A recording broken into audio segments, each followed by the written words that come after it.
যেদিন তোমার হোঁশ ফিরবে সেদিন তুমি নিজেকেই সবচেয়ে বেশি দোষ দিবে, কারণ তখন তুমি বুঝবে যে মানুষটা তোমার জন্য প্রতিটা রাত নিঃশব্দে কেঁদেছে সে শুধু ভালোবাসা চেয়েছিল। আমি তো তোমার কাছ থেকে কিছুই চাইনি, শুধু একটু আপন করে রাখার প্রতিশ্রুতি চেয়েছিলাম, কিন্তু তুমি সেটাও রাখতে পারোনি।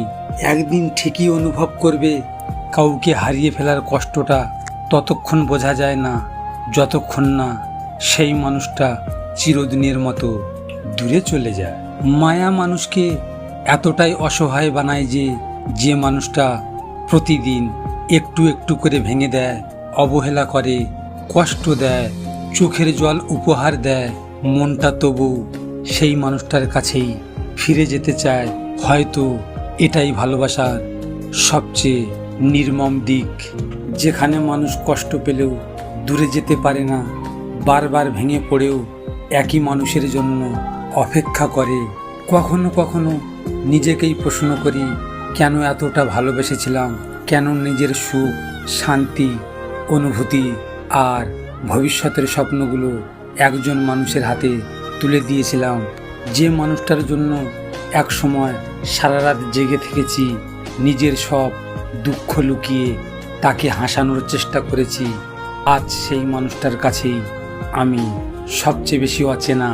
আমার কাছে যে মানুষটা পুরো পৃথিবী ছিল, তার পৃথিবীতে আমার কোনো গুরুত্ব ছিল না। হ্যাঁ, এটাই বাস্তব। লজিক মোটিভেশন থেকে আমি গোপাল। যদি আপনাদের সাথে এমন ঘটনা ঘটে থাকে তাহলে মন খারাপ করে বসে থেকো না। মনে রেখো, সময়ের সাথে সাথে সব কিছু বদলে যায়। ভিডিওটি শেয়ার করো তোমার প্রিয় মানুষের সাথে, অথবা যে তোমার ভালোবাসাকে অবহেলা করেছে তার সাথে।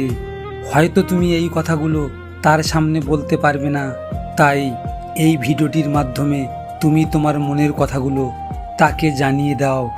আর সব শেষে তোমরা ভালো থেকো, নিজের খেয়াল রেখো।